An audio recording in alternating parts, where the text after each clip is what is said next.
한겨울 새벽 편의점 알바를 마치고 돌아가던 최수연의 눈에 골목 구석에 쓰러진 남자가 보였습니다. 낡은 코트 차림의 남자는 추위에 떨고 있었죠. 10살 아들을 혼자 키우느라 자신도 빠듯한 형편이었지만 수연은 그냥 지나칠 수 없었어요. 그 남자를 집으로 데려온 그날부터 그들의 평범했던 일상이 흔들리기 시작했습니다. 남자는 자신이 누군지조차 기억하지 못했거든요. 하지만 며칠 후 드러난 그의 정체는 세 사람의 운명을 완전히 뒤바꿔 놓게 됩니다. 이야기가 시작되기 전 잠시만 함께 해주세요. 오늘 이 이야기가 여러분 마음 한켠에 오래 남기를 바랍니다. 마음에 닿으셨다면 구독과 좋아요로 함께 해주세요. 새벽 4시 24시간 편의점의 자동문이 열리며 찬바람이 밀려 들어왔습니다. 최수연은 떨어진 김밥을 정리하면서 벽시계를 힐끗 쳐다봤어요. 야간 알바가 끝나려면 아직 2시간이나 남았죠. 37의 나이에 2개의 알바를 전전하며 아들 준영이를 키우는 게 쉬운 일은 아니었습니다. 남편이 사고로 세상을 떠난 지 벌써 3년째였어요. 보험금도 변변치 않았고 시댁에서는 손주조차 거들떠보지 않았죠. 수연은 이를 악물고 살아왔습니다. 낮에는 식당 주방 보조로 일하고 밤에는 편의점에서 일했어요. 준영이는 학원 한 번 못 다니지만 그래도 밝게 자라주고 있었죠. 6시가 되자 교대 직원이 들어왔습니다. 수연은 지친 몸을 이끌고 편의점을 나섰어요. 집까지는 걸어서 15분 거리였죠. 새벽 공기가 뺨을 찔렀습니다. 골목길을 지나던 수연의 발걸음이 멈췄어요. 담벼락 밑에 누군가 쓰러져 있었거든요. 저기요, 괜찮으세요? 수연이 조심스럽게 다가가 어깨를 흔들었습니다. 남자는 낡은 검은색 코트를 입고 있었는데 얼굴은 상처투성이었어요. 오른쪽 눈가가 퉁퉁 부어 있었고 입술도 터져 있었죠. 수연은 순간 주저했습니다.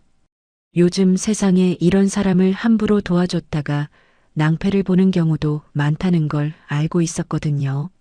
하지만 남자의 얼굴을 자세히 보니 그냥 지나칠 수가 없었습니다. 추위에 파랗게 질린 입술, 가늘게 떨리는 숨소리. 이대로 두면 얼어 죽을 수도 있겠다는 생각이 들었어요. 수연은 핸드폰을 꺼내 119에 전화하려다가 문득 멈칫했습니다.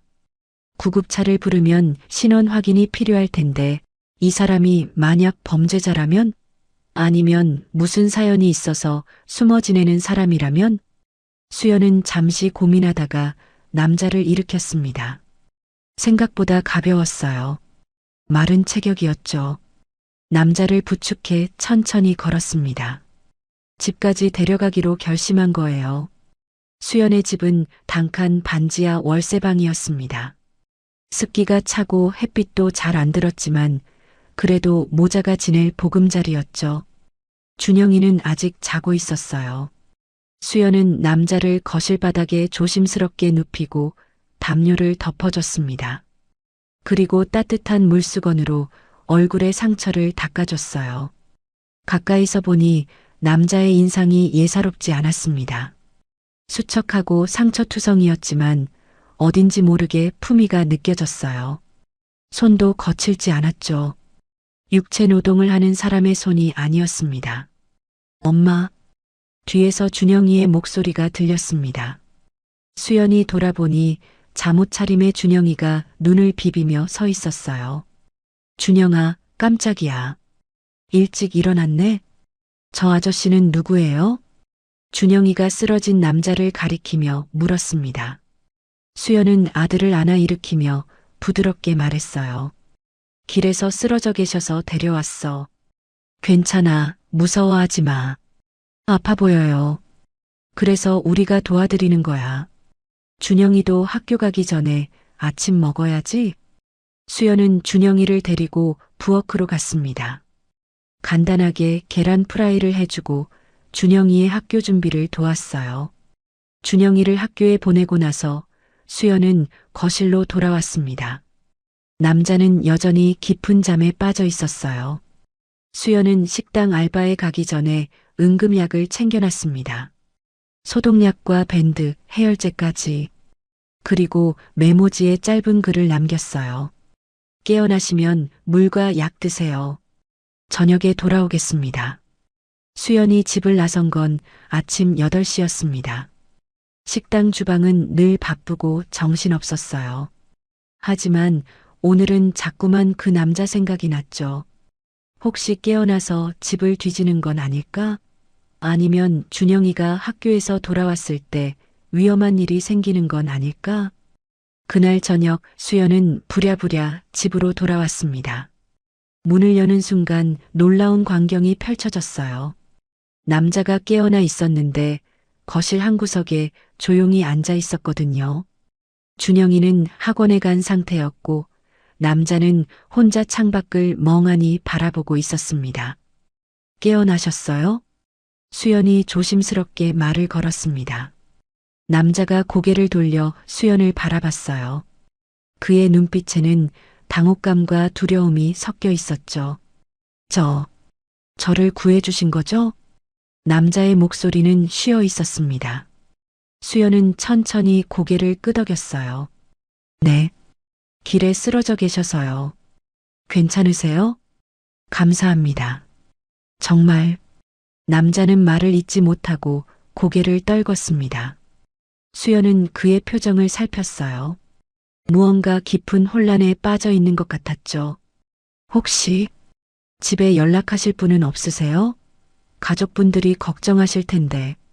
저는 남자가 머리를 감싸 쥐었습니다. 고통스러운 표정이었어요.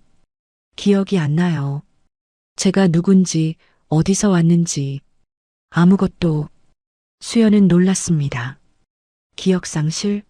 드라마에서나 보던 일이 현실에서 일어난 거였어요. 그럼 이름도 모르신다는 거예요? 네. 머리를 심하게 다친 것 같은데. 남자가 뒷머리를 만졌습니다. 그곳에 큰 혹이 만져졌어요. 수연은 걱정이 됐습니다. 병원에 가야 할 것 같았지만 신분증도 없고 돈도 없는 사람을 어떻게 데려가야 할지 막막했죠. 일단 오늘은 푹 쉬세요. 내일 병원에 가봐요. 죄송합니다. 폐를 끼쳐서. 괜찮아요. 어차피 빈 방도 없고 거실에서 주무시면 돼요. 수연은 부엌으로 가서 저녁을 준비했습니다. 간단하게 된장찌개를 끓이고 밥을 지었어요. 준영이가 돌아오고 세 사람은 함께 저녁을 먹었습니다. 남자는 조심스럽게 밥을 먹으면서도 준영이에게 친절하게 대했어요. 학교는 재미있었니? 네. 오늘 미술 시간에 그림 그렸어요. 어떤 그림? 우리 집이요. 엄마랑 저랑 있는 집. 준영이의 순진한 대답에 남자가 미소를 지었습니다.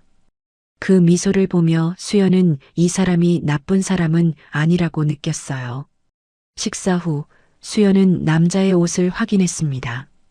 혹시 신분을 알 수 있는 단서가 있을까 해서요.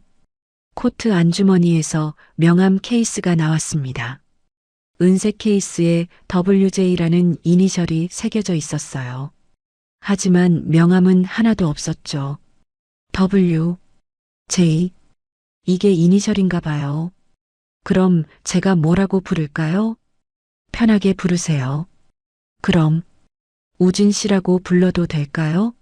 W, J니까 우진. 남자가 그 이름을 되뇌었습니다. 낯설지만 그렇게 불러도 괜찮을 것 같았어요. 그날 밤 수연은 좁은 부엌에서 설거지를 하며 생각에 잠겼습니다. 우진이라는 남자에게선 뭔가 평범하지 않은 느낌이 났어요. 말투도 교양 있었고 아이를 대하는 태도도 부드러웠죠. 도대체 어떤 사람일까? 한편 그 시각 서울 강남의 한 고층 빌딩에서는 긴급 회의가 열리고 있었습니다. 회의실 중앙 스크린에는 실종자 수색 보고서가 떠 있었어요. 테이블 끝에 앉은 30대 후반의 남자, 한성민이 차갑게 입을 열었죠. 형님 수색은 어떻게 되고 있나? CCTV를 전부 확인했지만 한강 다리 근처에서 흔적이 끊겼습니다. 강물에 떠내려간 것으로 추정됩니다. 시신은 아직 발견되지 않았습니다. 하지만 그 추운 날씨에 강물에 빠졌다면 보고하는 직원의 말이 흐려졌습니다. 성민의 입가에 희미한 미소가 번졌어요. 그 옆에 앉은 여자 박유경이 조심스럽게 말했죠. 성민 씨, 이제 회사 일을 결정해야 할 것 같아요. 대표이사 자리가 비어 있으면 문제가 생기니까요. 성민이 고개를 끄덕였습니다. 그토록 원하던 형의 자리, 이제 곧 자신의 것이 될 판이었죠. 형 강우진이 사라진 지 일주일. 성민은 이미 다음 수순을 준비하고 있었습니다. 이사회를 소집하지. 비상경영체제로 전환한다고 알려. 알겠습니다. 회의실이 어둠에 잠기고 성민과 유경만 남았습니다. 유경이 성민에게 다가가 속삭였어요. 정말 잘 된 거예요. 우진 씨는 이제 돌아오지 못할 테니까요. 둘의 눈빛이 마주쳤습니다. 거기엔 음모와 욕망이 소용돌이치고 있었죠. 그들은 강우진을 사라지게 만든 장본인이었습니다. 그날 밤 한강 다리에서 우진과 다툰 건 바로 성민이었어요. 동생은 형을 난간 너머로 밀어냈고 우진은 차가운 강물 속으로 떨어졌죠. 우진이 수연의 집에 머문 지 사흘이 지났습니다. 그는 기억은 돌아오지 않았지만 생활에는 조금씩 적응했어요. 몸 상태가 좋아지자 우진은 집안일을 거들기 시작했습니다. 청소를 하고 설거지를 하고 간단한 요리도 했어요. 신기하게도 요리를 할 때면 손이 저절로 움직였죠. 우진 씨, 요리 정말 잘하시네요. 아침 식사를 하며 수연이 감탄했습니다. 우진이 만든 계란말이와 된장국은 식당 요리처럼 맛있었거든요. 모르겠어요. 그냥 몸이 기억하는 것 같아요. 우진은 고개를 갸우뚱했습니다. 요리뿐만 아니라 다른 것들도 그랬어요. 컴퓨터를 켜면 자판을 막힘없이 두드릴 수 있었고 영어 뉴스를 들으면 내용이 이해됐죠. 분명 자신은 평범한 사람이 아니었을 거예요. 하지만 평온은 오래가지 못했습니다. 그날 저녁 수연이 식당 알바를 마치고 집으로 돌아오는 길이었어요. 골목 어귀에서 낯선 남자 둘이 수연을 가로막았죠. 최수연 씨 맞죠? 누구세요? 수연이 긴장한 목소리로 물었습니다. 남자들은 검은 정장을 입고 있었는데 인상이 험악했어요.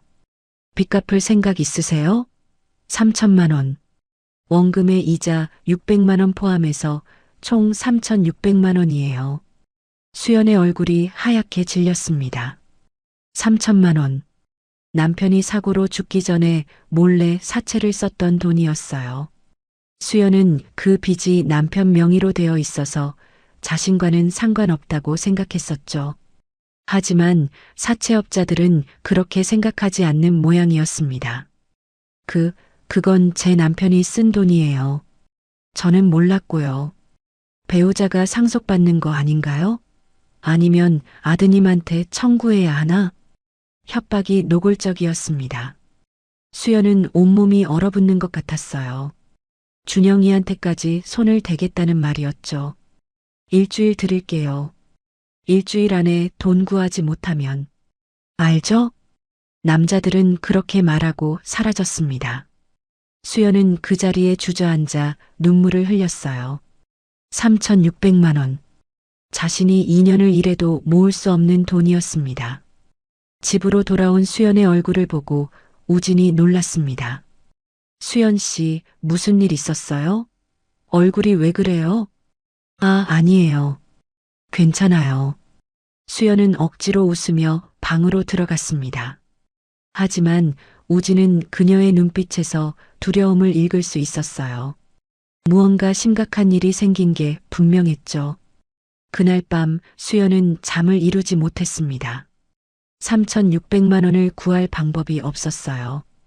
은행 대출도 이미 한도를 꽉 채운 상태였죠. 수연은 어둠 속에서 소리 없이 울었습니다.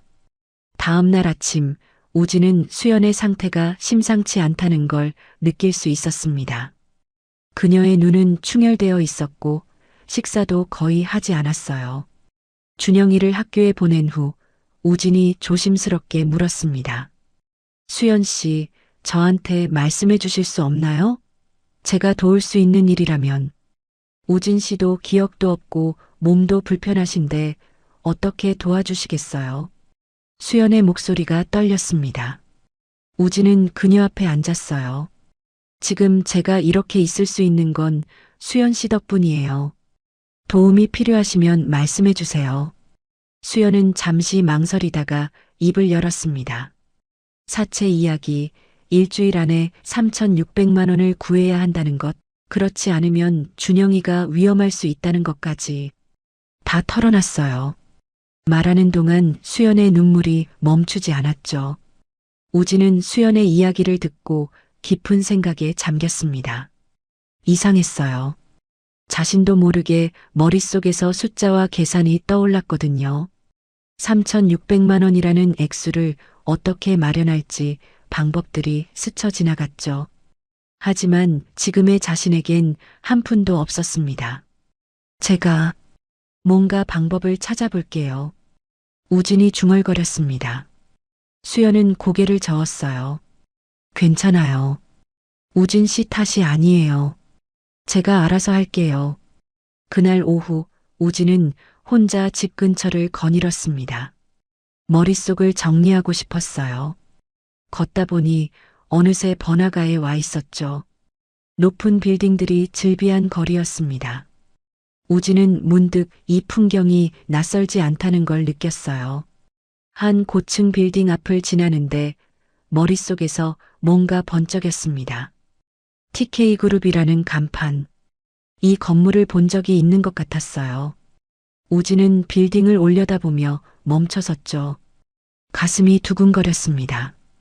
왜일까요? 바로 그때 빌딩 안에서 나오는 사람들 중에 한 남자가 우진의 눈에 띄었어요. 30대 후반으로 보이는 남자는 여자와 함께 걸으며 웃고 있었죠. 우진은 알 수 없는 불편함을 느꼈습니다. 저 남자를 아는 것 같은데 기억이 나지 않았어요. 가슴속에서 무언가 끓어오르는 느낌이 들었지만 정확히 뭔지는 알 수 없었죠. 우진은 빌딩 주변을 천천히 걸었습니다. 혹시 기억이 돌아올까 해서요. 그런데 빌딩 옆 작은 공원 벤치에 앉은 한 남자가 우진을 유심히 바라보고 있었어요. 50대 중반으로 보이는 남자였죠. 남자는 잠시 망설이다가 우진에게 다가왔습니다. 실례지만 혹시 남자가 조심스럽게 말을 걸었어요. 우진이 고개를 들어 남자를 바라봤죠. 남자는 우진의 얼굴을 자세히 보더니 깜짝 놀란 표정을 지었습니다. 회장님? 회장님이시죠? 예, 회장이요? 우진은 당황했습니다. 남자는 서태일이었어요. 강우진의 오랜 비서이자 유일한 측근이었죠. 태일은 우진이 실종된 후 성민에게 밉보여 회사에서 쫓겨났습니다. 그 후로 매일 이 근처를 배회하며 혹시나 우진의 흔적을 찾고 있었어요. 회장님, 정말 회장님이시군요. 어떻게 된 거죠? 모두들 회장님이. 저를 아세요? 제가 누군지 말씀해 주실 수 있나요? 우진의 질문에 태일은 상황을 파악했습니다. 우진이 기억을 잃은 거였어요. 회장님, 일단 자리를 옮기죠. 여기서 이야기하기엔 위험합니다. 태일은 우진을 가까운 조용한 카페로 데려갔습니다. 사람들 눈을 피해 구석 자리에 앉았어요. 그리고 차근차근 설명을 시작했죠. 회장님, 저는 서태일입니다.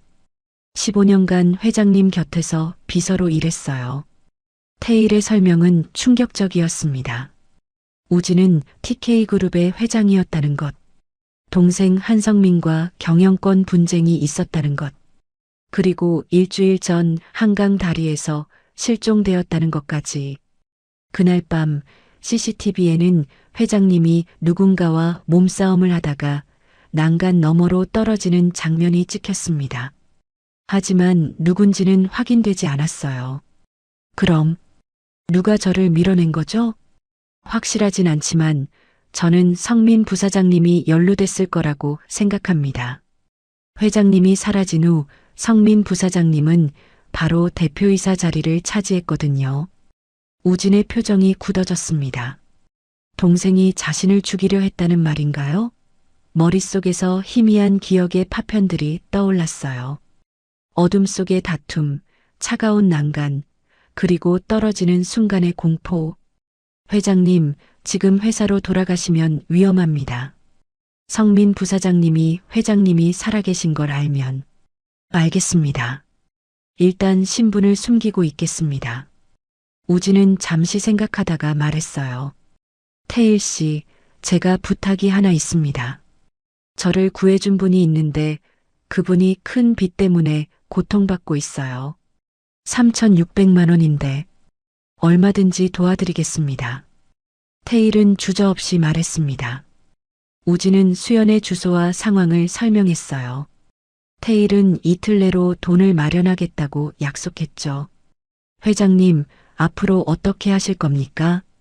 증거를 모아야 합니다. 성민이 저를 제거하려 했다는 확실한 증거를요. 우진의 목소리가 차가웠습니다. 기억이 조금씩 돌아오면서 동생에게 배신당한 분노가 치밀어 올랐거든요. 이틀 후 태일이 연락을 했습니다. 돈을 준비했다고. 우진은 태일을 만나 3,600만 원을 받았어요. 태일은 자신의 개인 자산을 정리해서 마련한 돈이었죠. 태일 씨, 이 은혜는 평생 잊지 않겠습니다. 회장님을 위해서라면 당연한 일입니다. 우진은 돈을 들고 수연의 집으로 향했습니다. 오늘 저녁 사채업자들이 다시 찾아온다고 했어요. 집에 도착하니 수연은 겁에 질린 표정으로 앉아 있었죠. 수연 씨, 걱정 마세요. 제가 해결했어요. 예, 무슨 말씀이세요? 우진이 가방에서 돈 봉투를 꺼냈습니다.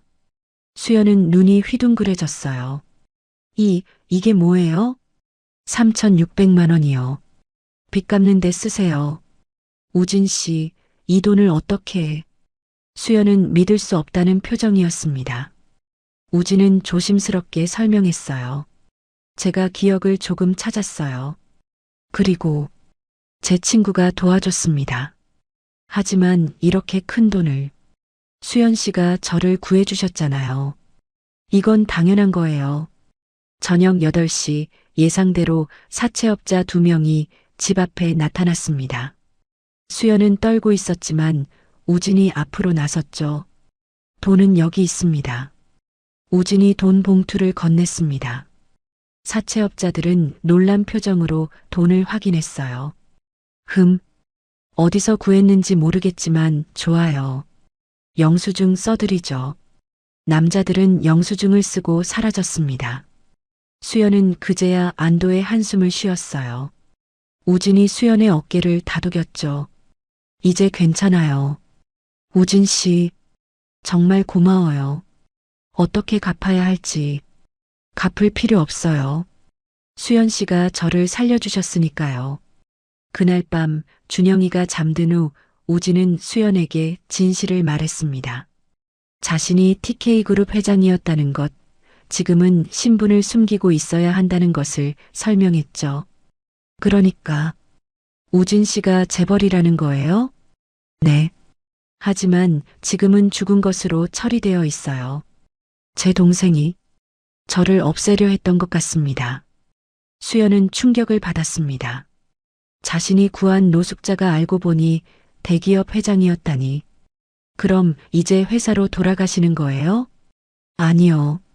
아직은 때가 아닙니다. 증거를 모아야 해요. 그 전까지는 여기 있고 싶습니다. 괜찮을까요? 우진이 수연을 바라봤습니다. 수연은 복잡한 표정을 지었어요.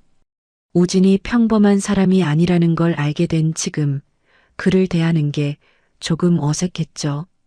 네, 괜찮아요. 우진 씨가 원하시는 만큼 계세요. 며칠 후 우진은 태일과 다시 만났습니다. 증거 수집 계획을 세우기 위해서였어요. 회장님, 성민 부사장님의 움직임을 추적하고 있습니다. 그리고 한 가지 발견한 게 있어요. 뭔가요? 성민 부사장님이 박유경 이사와 불륜 관계입니다. 그리고 둘이 함께 회사 자금을 횡령한 정황이 있어요. 우진의 눈빛이 날카로워졌습니다. 동생의 배신은 단순히 회장 자리를 탐낸 것만이 아니었어요. 더 깊은 부패가 있었죠. 증거를 확보할 수 있나요? 시간이 필요하지만 가능합니다.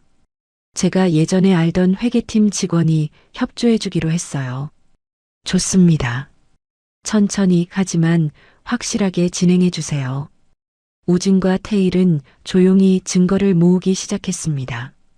성민의 횡령 증거, 유경과의 불륜 증거, 그리고 우진을 제거하려 한 증거까지 모든 걸 확보하는 데는 시간이 걸릴 거였어요. 한편 TK그룹에서는 한성민이 대표이사로 취임했습니다. 화려한 취임식이 열렸고 언론은 새로운 리더십을 기대한다는 기사를 쏟아냈어요. 하지만 성민의 경영은 우진이 우려했던 대로였습니다. 수익성만을 추구하며 대규모 구조조정을 단행했죠. 수백 명의 직원이 해고되었고 복지 프로그램은 축소되었습니다. 성민은 단기간에 실적을 올리고 싶었거든요. 그래야 자신의 능력을 증명할 수 있다고 생각했죠. 하지만 내부에서는 불만이 쌓이고 있었습니다. 우진 회장 시절을 그리워하는 직원들이 많았어요. 성민의 냉혹한 경영 방식에 실망한 거였죠. 성민 부사장님이 회장이 되고 나서 분위기가 완전히 바뀌었어요. 우진 회장님은 그래도 사람은 챙겨주셨는데 직원들의 수군거림이 성민의 귀에도 들렸습니다. 하지만 성민은 신경 쓰지 않았어요. 실적만 올리면 모든 게 해결된다고 믿었거든요. 그러던 어느 날 성민의 비서가 이상한 보고를 했습니다. 회장님, 주요 거래처에서 계약 재검토 요청이 들어오고 있습니다. 재검토? 무슨 이유로? 명확한 이유를 밝히지 않고 있습니다. 다만 누군가 거래처에 접촉하고 있다는 소문이 있어요. 성민의 표정이 굳어졌습니다. 누군가 자신을 방해하고 있다는 뜻이었죠. 누군지 알아내. 성민은 화를 냈지만 불안했습니다. 혹시 형과 관련된 사람이 움직이는 건 아닐까? 하지만 우진은 죽었어요. 확실히 죽었다고 생각했죠. 그날 밤 성민은 유경을 만났습니다. 둘은 비밀 아지트에서 만나곤 했어요. 유경아, 뭔가 이상해. 누군가 우리를 조사하는 것 같아. 성민 씨, 너무 예민한 거 아니에요? 우진 오빠는 죽었잖아요. 그래, 그렇겠지. 내가 너무 긴장한 건가. 성민은 유경의 말에 안심하려 했지만 불안감은 사라지지 않았습니다. 뭔가 큰일이 다가오고 있다는 예감이 들었어요. 그 예감은 틀리지 않았습니다. 우진과 태일은 조용히 하지만 확실하게 성민의 범죄 증거를 모으고 있었으니까요. 복수의 그물이 천천히 성민을 향해 조여들고 있었습니다. 한 달이 지났습니다. 우진은 여전히 수연의 집에 머물고 있었어요. 태일과 함께 성민의 증거를 수집하는 동안 수연과 준영이와의 관계도 깊어졌죠. 우진은 준영이의 숙제를 도와주고 주말이면 함께 공원에 갔습니다. 평범한 가족처럼요. 수연도 조금씩 우진에게 마음을 열고 있었습니다. 처음엔 재벌이라는 신분에 부담을 느꼈지만 우진은 여전히 따뜻한 사람이었어요. 오히려 예전보다 더 인간적인 모습을 보여줬죠. 어느 날 저녁 준영이가 잠든 후 우진과 수연은 조용히 대화를 나눴습니다. 수연 씨, 저와 함께 있으면서 불편한 건 없으세요? 아니에요. 오히려 편하네요. 수연의 대답에 우진이 미소를 지었습니다. 그도 같은 마음이었거든요. 저는 수연 씨와 준영이 덕분에 제가 누구인지 다시 찾아가고 있어요. 회장이 아니라 그냥 한 사람으로요. 우진 씨는 좋은 사람이에요. 회장이든 아니든요. 두 사람의 눈빛이 마주쳤습니다. 공기가 묘하게 따뜻해졌어요. 하지만 그때 우진의 휴대폰이 울렸죠. 태일에게서 온 긴급 연락이었습니다. 회장님, 큰일 났습니다. 성민이 회장님이 살아계신 걸 알아낸 것 같습니다. 어떻게 알았죠? 제가 접촉한 회계팀 직원이 성민 쪽에 정보를 넘긴 것 같습니다. 조심하셔야 합니다. 우진의 표정이 굳어졌습니다. 예상보다 빨리 들킨 거였어요. 전화를 끊은 우진은 수연에게 말했습니다. 수연 씨, 제가 며칠 동안 집을 비워야 할 것 같아요. 위험한 일이 생길 수 있으니까요. 무슨 일인데요? 위험하다니. 성민이 제가 살아있다는 걸 알았어요. 이제 직접 대면해야 할 것 같습니다. 수연은 걱정스러운 표정을 지었습니다. 우진이 다칠까봐 두려웠어요. 조심하세요. 꼭 돌아와야 해요. 약속할게요. 다음 날 우진은 태일과 만나 대책을 논의했습니다. 성민이 먼저 움직이기 전에 우진이 선수를 쳐야 했어요. 회장님, 성민을 직접 만나시겠습니까? 그래야 할 것 같아요. 녹음 장비는 준비했나요? 네, 준비했습니다.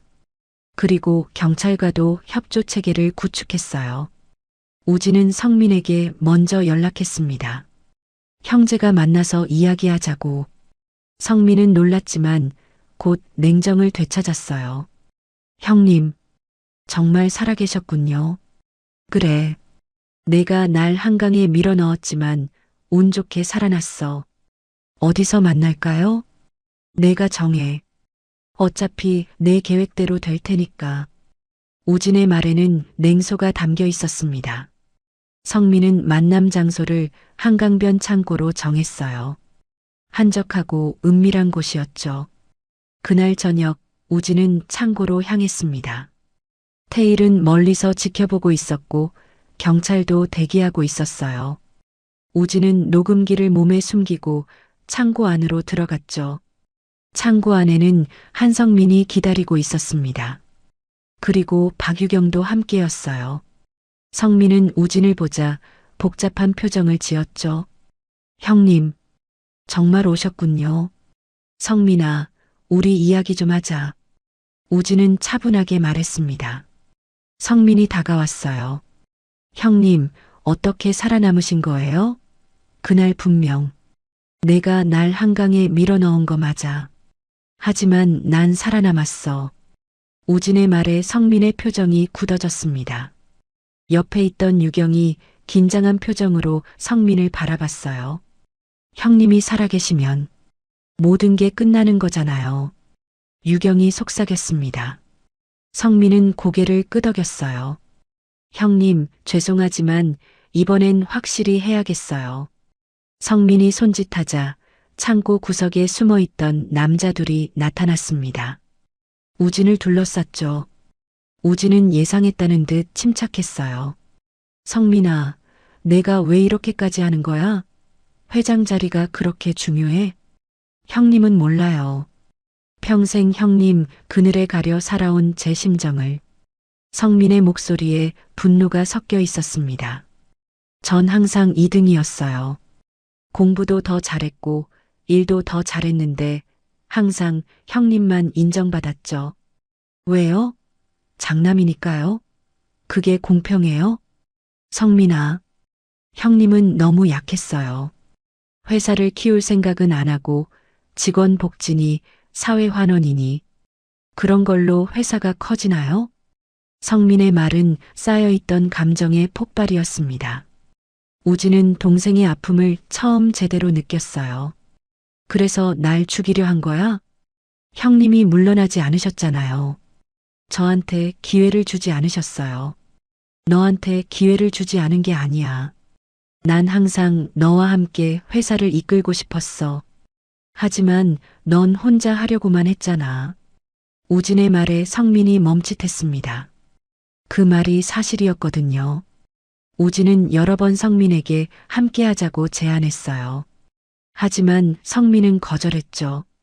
형의 그늘에서 벗어나고 싶었으니까요. 이제 와서 무슨 소용이에요. 어차피 형님이 살아계시면 전 끝이에요. 성민이 부하들에게 눈짓했습니다.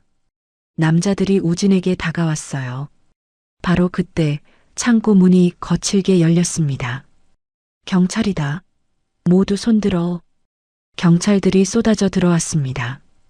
태일이 적절한 타이밍에 신호를 보낸 거였어요. 성민은 당황했죠. 뭐야 이게. 성민 부사장님, 살인 미수와 횡령 혐의로 체포합니다. 경찰이 성민에게 수갑을 채웠습니다.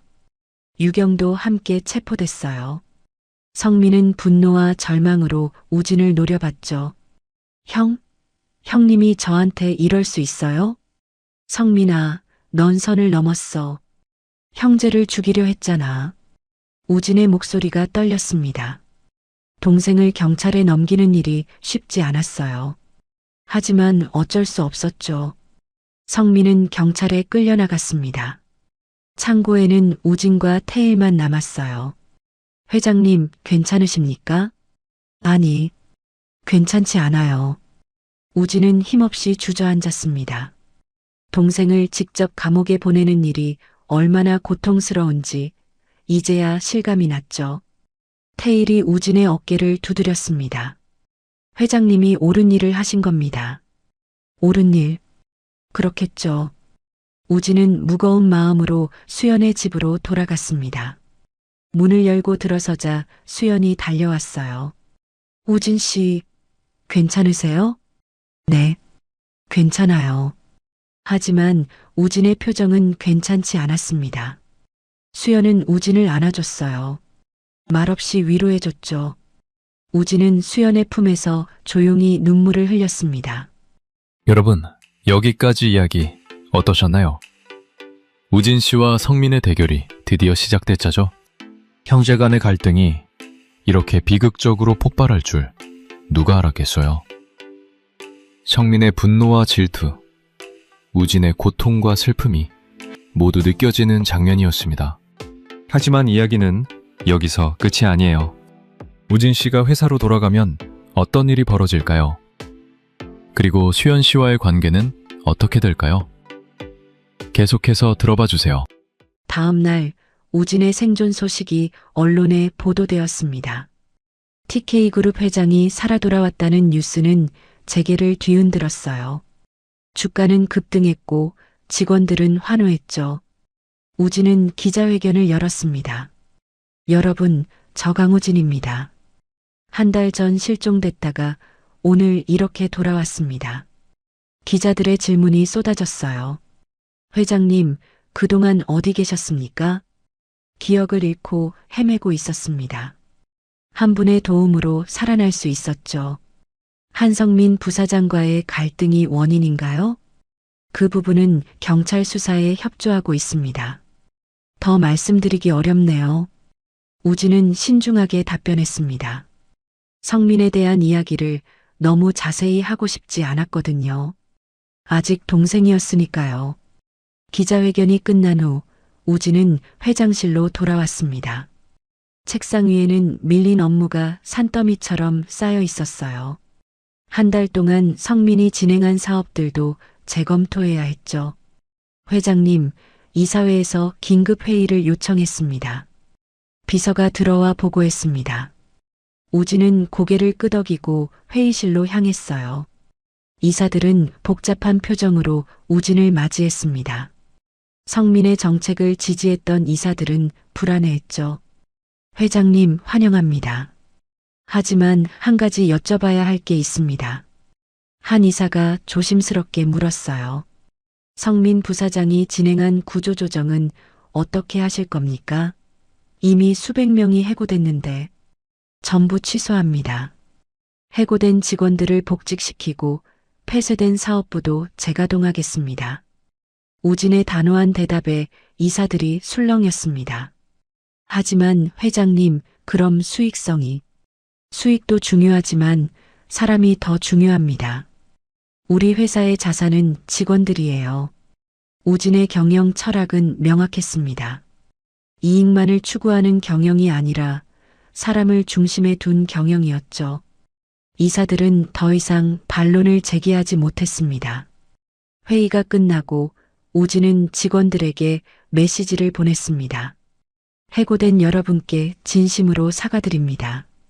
제가 자리를 비운 사이 여러분이 고통받았습니다. 이제 모두 복직하십시오. 우리 함께 다시 시작합시다. 우진의 메시지는 직원들에게 큰 감동을 주었어요. 많은 직원들이 눈물을 흘렸죠. 회장이 자신들을 잊지 않았다는 게 고마웠습니다. 한편 수연은 집에서 뉴스를 보고 있었습니다. 우진이 회사로 돌아가는 모습이 화면에 나왔어요. 멋진 양복을 입고 자신감 넘치는 표정으로 기자들과 이야기하는 우진. 수연은 그 모습이 낯설었습니다. 역시 우진 씨는 저와 다른 세상 사람이구나. 수연은 쓸쓸한 미소를 지었습니다. 우진이 회사로 돌아간 후 연락이 뜸했거든요. 바쁠 거라고 이해했지만 그래도 서운했어요. 준영이도 우진을 그리워했습니다. 엄마, 우진 아저씨는 언제 와요? 아저씨 바쁘신가 봐. 조금만 기다려. 수연은 아들을 달래며 말했지만 자신도 우진이 보고 싶었어요. 짧은 시간이었지만 우진은 그들의 삶에 큰 존재가 되어 있었죠. 일주일이 지났지만 우진은 연락하지 못했습니다. 회사 재정비, 주주 설득, 언론 대응까지 하루하루가 정신없이 흘러갔어요. 성민의 재판 준비도 해야 했죠. 어느 날 밤 우진은 회장실에 혼자 남아 있었습니다. 밀린 서류를 정리하다가 문득 수연과 준영이가 떠올랐어요. 그리워졌습니다. 우진은 휴대폰을 꺼내 수연에게 전화했죠. 여보세요? 수연의 목소리가 들렸습니다. 우진은 가슴이 따뜻해졌어요. 수연 씨, 저예요. 우진이요. 우진 씨, 잘 지내세요? 네. 바빠서 연락 못 드려서 죄송해요. 괜찮아요. 바쁘실 거라고 생각했어요. 수연의 목소리는 밝았지만 어딘가 서운함이 배어 있었습니다. 우진은 그걸 느낄 수 있었어요. 수연 씨, 내일 시간 되세요? 제가 찾아뵙고 싶은데요. 정말요? 좋아요. 수연의 목소리가 한결 밝아졌습니다. 우진은 미소를 지었어요. 다음 날 우진은 수연의 집을 찾아갔습니다. 문을 열고 들어서자 준영이가 달려왔어요. 아저씨, 준영아, 보고 싶었어. 우진은 준영이를 안아 올렸습니다. 수연도 반갑게 맞아줬어요. 세 사람은 함께 저녁을 먹었죠. 우진이 직접 요리를 했습니다. 식사 후 준영이가 잠든 뒤 우진과 수연은 조용히 대화를 나눴습니다. 수연 씨, 그동안 연락 못 드려서 죄송해요. 정신이 하나도 없었어요. 괜찮아요. 이해해요. 하지만 수연 씨가 서운했을 것 같아서 우진의 말에 수연이 고개를 끄덕였습니다. 솔직히 말하면 조금 서운했어요. 우진 씨가 회사로 돌아가면 우리를 잊을까봐 걱정됐거든요. 절대 그럴 리 없어요. 우진이 수연의 손을 잡았습니다. 수연의 눈에 눈물이 맺혔어요. 수연 씨, 저는 회사보다 수연 씨와 준영이가 더 중요해요. 제가 다시 살 수 있었던 건 수연 씨 덕분이니까요. 우진 씨, 저랑 계속 함께 해주실 수 있나요? 우진의 조심스러운 질문에 수연은 놀랐습니다. 이게 무슨 의미인지, 무슨 말씀이세요? 저는 수연 씨를 좋아합니다. 그리고 준영이도요. 제가 회장이든 아니든 상관없어요. 저는 그냥 수연 씨 곁에 있고 싶어요. 수연의 눈에서 눈물이 흘러내렸습니다. 기쁨의 눈물이었어요. 그녀도 우진을 좋아했거든요. 저도 우진 씨가 좋아요. 두 사람은 서로를 바라보며 미소를 지었습니다. 그리고 조심스럽게 포옹했어요. 따뜻했죠. 며칠 후 우진은 수연과 준영이를 위해 새 집을 마련했습니다. 단칸 반지하가 아니라 햇빛이 잘 드는 아파트였어요. 수연은 처음엔 부담스러워했지만 우진의 진심을 느끼고 받아들였죠. 수연 씨, 이제 편하게 사세요. 알바도 그만두시고요. 하지만 저도 일은 하고 싶어요. 그럼 제 회사 복지재단에서 일해보시는 건 어때요?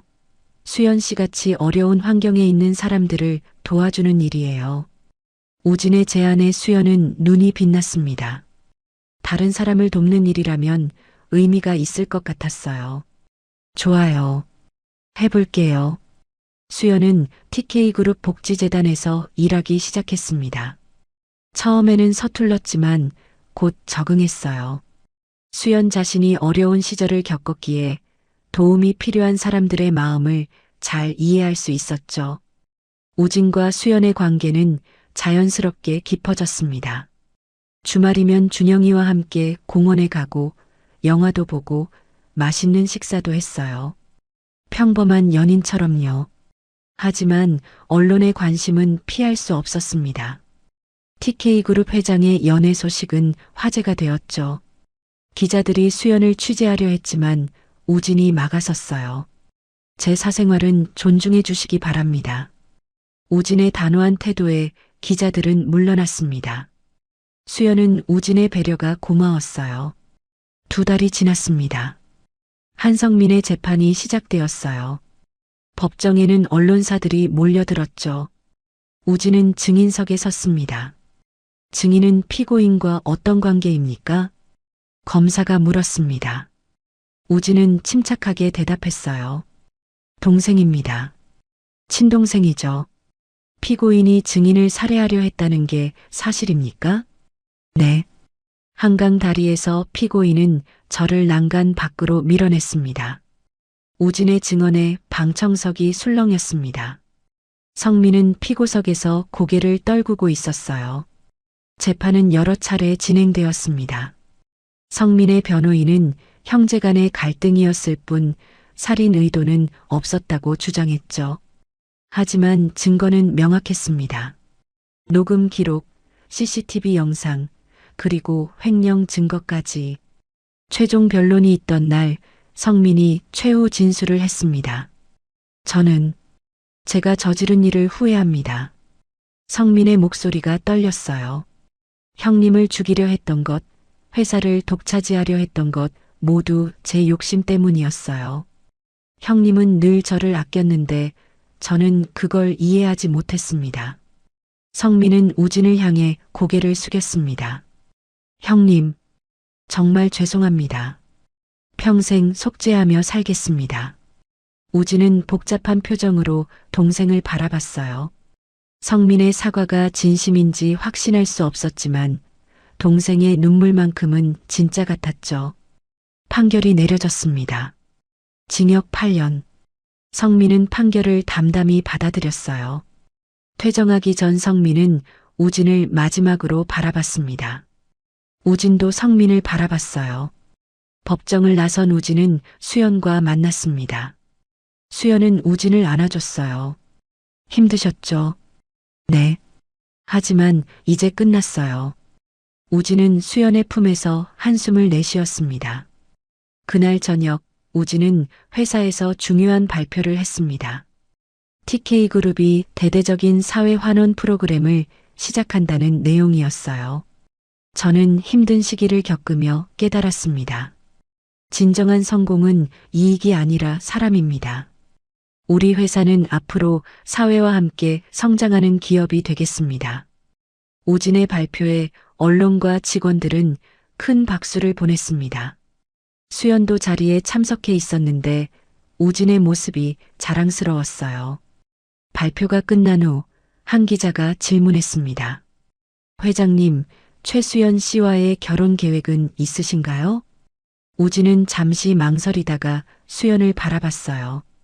수연도 우진을 바라봤죠. 두 사람의 눈빛이 마주쳤습니다.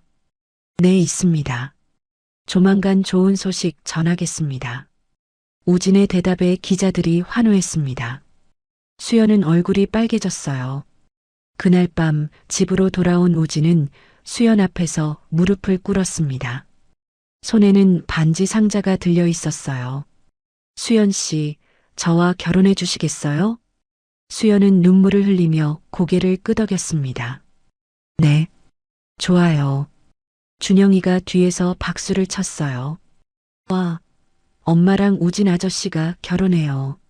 세 사람은 서로 껴안으며 웃었습니다.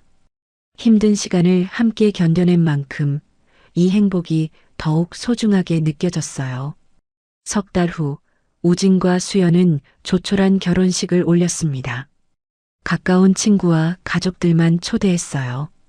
화려한 식보다는 따뜻한 분위기를 원했거든요. 준영이가 반지를 전달하는 역할을 맡았습니다. 엄마, 아빠 사랑해요. 준영이의 말에 우진과 수연은 눈시울을 붉혔어요. 이제 그들은 진짜 가족이 된 거였습니다. 결혼식이 끝난 후 우진은 서태일에게 고마움을 표했습니다. 태일 씨, 당신 아니었으면 제가 여기까지 오지 못했을 거예요. 아닙니다, 회장님.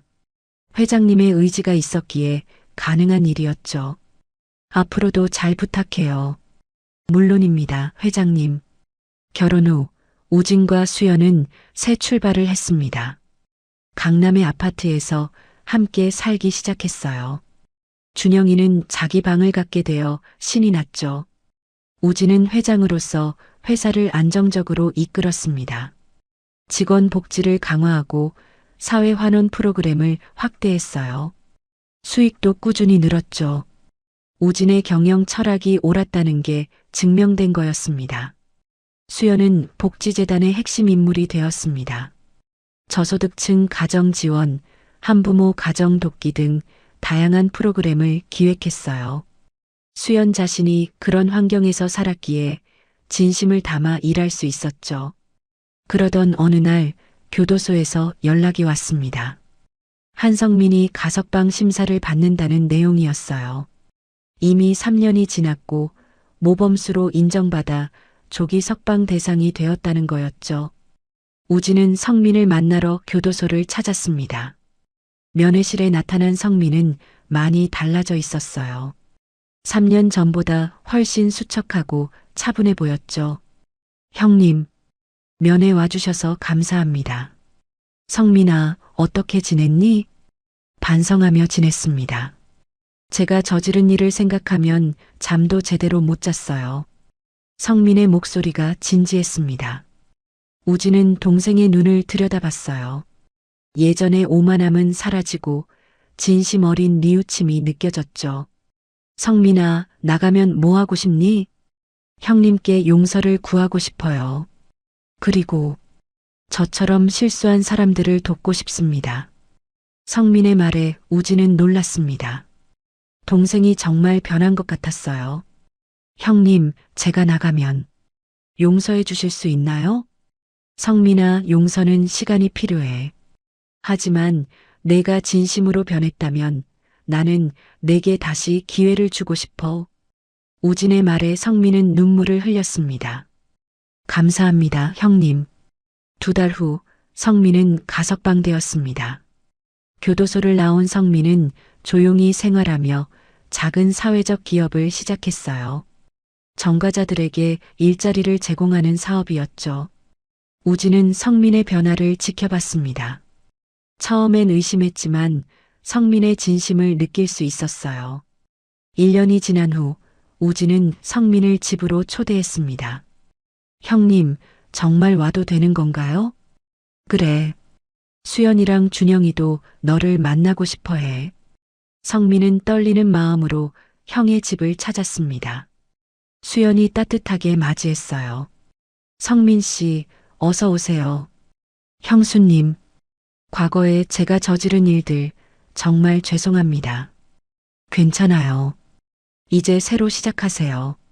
수연의 따뜻한 말에 성민은 감동했습니다. 준영이도 나와서 인사했어요. 삼촌, 안녕하세요. 준영이구나. 많이 컸네. 저녁 식사를 하면서 가족들은 이야기를 나눴습니다. 성민은 자신의 사업 이야기를 했어요. 어렵지만 보람 있다고 도움이 필요한 사람들에게 기회를 준다는 게 얼마나 의미 있는지 깨달았다고 말했죠. 성민아, 내가 그렇게 변할 줄은 몰랐어. 우진이 감회에 젖어 말했습니다. 성민은 고개를 숙였어요. 형님 덕분이에요. 형님이 저를 포기하지 않으셨으니까요. 그날 밤 성민이 집을 떠나며 우진에게 말했습니다. 형님, 저 이제 형님 같은 사람이 되고 싶어요. 다른 사람을 위해 사는 삶이요. 넌 이미 그 길을 가고 있어, 성민아. 우진은 동생의 어깨를 두드렸습니다. 두 형제는 서로를 꼭 껴안았어요. 오랜 갈등과 배신의 시간을 지나 드디어 화해의 순간이 온 거였죠. 3년이 더 흘렀습니다. TK그룹은 우진의 경영 아래 더욱 성장했어요. 하지만 우진이 가장 자랑스러워한 건 수익이 아니라 회사가 사회에 기여한 부분이었죠. 복지재단을 통해 수천 명의 사람들을 도왔고 직원들의 삶의 질도 크게 향상되었습니다. 수연은 복지재단의 이사장이 되었습니다. 그녀의 헌신과 진심은 많은 사람들에게 감동을 주었어요. 수연은 자신의 경험을 바탕으로 진짜 필요한 도움이 무엇인지 알고 있었죠. 준영이는 고등학생이 되었습니다. 밝고 건강하게 자라고 있었어요. 성적도 우수했고 장래 희망은 사회복지사였죠. 수연과 우진의 영향을 받은 거였습니다. 어느 날 TK그룹은 창립 30주년 기념행사를 열었습니다. 직원들과 협력사 대표들이 모였고 한성민도 초대받았어요. 성민은 이제 완전히 사회에 복귀해 성공적인 사회적 기업가가 되어 있었죠. 우진은 무대에 올라 감사 인사를 했습니다. 오늘 이 자리에 서기까지 많은 일이 있었습니다. 저는 한때 모든 걸 잃었어요. 하지만 한 분의 따뜻함 덕분에 다시 일어설 수 있었습니다. 우진이 수연을 바라봤습니다. 수연도 우진을 바라보며 미소를 지었어요. 제 아내 최수연은 제게 인생에서 가장 중요한 게 뭔지 가르쳐 줬습니다. 바로 사람입니다. 사람을 소중히 여기고 함께 나누는 삶. 그게 진짜 성공이죠. 청중들이 박수를 쳤습니다. 우진은 계속 말했어요. 그리고 제 동생 한성민에게도 감사를 전하고 싶습니다. 우리는 힘든 시간을 겪었지만 결국 서로를 이해하게 되었죠. 용서와 화해의 힘을 보여준 것 같습니다. 성민이 자리에서 일어나 우진에게 고개를 숙였습니다. 우진도 성민을 향해 고개를 숙였어요. 두 형제의 모습에 많은 사람들이 감동했죠. 행사가 끝난 후 우진은 가족들과 함께 집으로 돌아왔습니다. 저녁을 먹으며 준영이가 말했어요. 아빠, 오늘 연설 정말 멋있었어요. 고마워, 준영아. 아빠가 이렇게 말할 수 있는 건 엄마와 너 덕분이야. 우리가 뭘 했는데요? 있어줘서 고마워. 그게 가장 큰 힘이 됐어. 우진의 말에 수연도 준영이도 웃었습니다. 세 사람은 서로 손을 잡고 앉아 있었어요. 평범하지만 행복한 가족의 모습이었죠. 그날 밤 우진은 서재에 앉아 과거를 떠올렸습니다. 한강에 떨어지던 순간, 기억을 잃고 깨어났던 골목, 수연이 자신을 구해줬던 그날. 모든 게 기적 같았어요. 만약 수연을 만나지 못했다면 우진은 아마 죽었거나 영원히 기억을 되찾지 못했을지도 모릅니다. 수연과의 만남은 운명이었죠. 창문 밖을 보니 별이 빛나고 있었습니다. 우진은 미소를 지었어요. 힘든 시간도 있었지만 결국 모든 게 좋아졌죠. 동생과도 화해했고 사랑하는 가족도 생겼습니다. 수연이 서재로 들어왔습니다. 무슨 생각해요? 우리 처음 만났던 날 생각했어요. 그때는 정말 힘들었죠. 하지만 수연 씨 덕분에 제가 다시 살 수 있었어요. 평생 고마울 거예요. 저야말로 우진 씨 덕분에 행복해요. 두 사람은 서로를 바라보며 미소를 지었습니다. 그리고 조용히 포옹했어요. 세월이 더 흘러 우진은 회장직에서 물러나 고문으로 남았습니다. 회사는 젊은 경영진에게 맡겼어요. 우진은 수연과 함께 여행을 다니며 여생을 보냈죠. 준영이는 대학을 졸업하고 복지재단에서 일하기 시작했습니다. 어머니 수연처럼 사람들을 돕는 일을 하고 싶었거든요. 한성민도 자신의 사업을 성공적으로 키웠습니다. 형과의 관계도 완전히 회복되었고 명절이면 두 형제 가족이 모여 식사를 했어요. 어느 날 우진과 수연은 처음 만났던 그 골목을 다시 찾았습니다. 예전처럼 좁고 어두운 골목이었지만 이제는 특별한 의미를 가진 장소였어요. 여기서 우진 씨를 처음 봤었죠. 그날이 제 인생의 전환점이었어요. 저도요. 그날부터 모든 게 바뀌었으니까요. 두 사람은 손을 꼭 잡고 골목을 천천히 걸었습니다. 그때처럼 추운 겨울이었지만 이제는 둘이 함께였어요. 따뜻했죠. 수연아, 우리 다음 생에도 만날 수 있을까? 당연하죠. 우리는 운명이니까요. 수연의 말에 우진이 웃었습니다. 그들의 이야기는 기억상실로 시작되었지만 사랑과 용서, 그리고 재생으로 끝났어요. 힘든 시간을 함께 견뎌낸 만큼 그들의 사랑은 더 깊고 단단했습니다. 그렇게 강우진과 최수연은 서로를 의지하며 행복하게 살았습니다. 그들의 이야기는 많은 사람들에게 감동을 주었고 희망의 메시지가 되었죠. 어떤 어려움도 사랑과 진심으로 극복할 수 있다는 것, 그리고 누구나 다시 시작할 수 있다는 것을 보여준 거였습니다. 몇십 년이 흐른 후 우진과 수연은 손주들에게 자신들의 이야기를 들려주곤 했어요. 할아버지가 길에 쓰러져 있을 때 할머니가 구해줬단다. 와, 정말요? 그래. 그래서 할아버지는 할머니께 평생 고마워하고 있지. 아이들은 눈을 반짝이며 이야기를 들었습니다. 우진과 수연은 아이들을 보며 흐뭇하게 웃었어요. 자신들의 사랑이 이렇게 다음 세대로 이어진다는 게 신기했죠. 그들의 삶은 완벽하지 않았습니다. 힘든 순간도 많았고 상처도 있었어요. 하지만 서로를 믿고 의지하며 극복해왔죠. 그게 진짜 사랑이었습니다. 어느 고요한 밤 우진과 수연은 베란다에 나란히 앉아 별을 바라봤습니다. 수연아, 나는 정말 행복했어. 저도요, 우진 씨. 다음 생에도 우리 꼭 만나자. 약속해요. 두 사람은 손을 꼭 잡고 별빛 아래 앉아 있었습니다. 그들의 이야기는 이렇게 아름답게 마무리되었어요. 사랑과 용서, 그리고 희망의 이야기였습니다. 여러분, 오늘 이야기 어떠셨어요?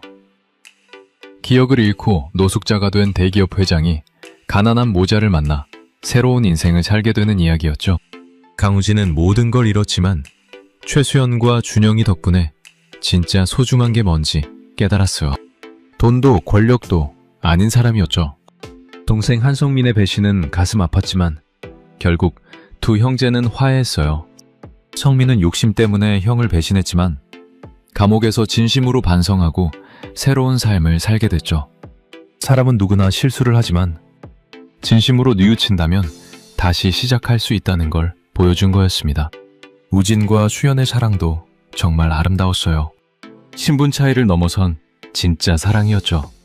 수연은 우진이 회장인지 노숙자인지 상관없이 한 사람으로 대했어요. 그런 수연의 따뜻함이 우진을 구했죠. 그리고 우진도 수연에게 진심을 다했어요. 서로를 존중하고 사랑하는 관계. 그게 진짜 사랑이 아닐까요? 삶을 살다 보면 예상치 못한 일들이 생기죠. 때로는 모든 걸 잃을 것 같은 순간도 와요. 하지만 포기하지 않고 주변 사람들의 도움을 받아들인다면 다시 일어설 수 있어요. 우진처럼요. 그리고 어려움 속에서도 다른 사람에게 손을 내밀 수 있는 수연 같은 사람들이 있기에 우리 사회는 따뜻해질 수 있는 거겠죠. 여러분께도 이 이야기가 작은 위로와 희망이 되었으면 좋겠어요. 어떤 어려움도 사랑과 진심으로 이겨낼 수 있다는 것, 그리고 누구나 다시 시작할 수 있다는 것을 기억해 주세요. 진짜 중요한 건 돈이나 지위가 아니라 우리 곁에 있는 소중한 사람들이에요. 오늘 이야기 들어주셔서 감사합니다. 구독과 좋아요 부탁드립니다.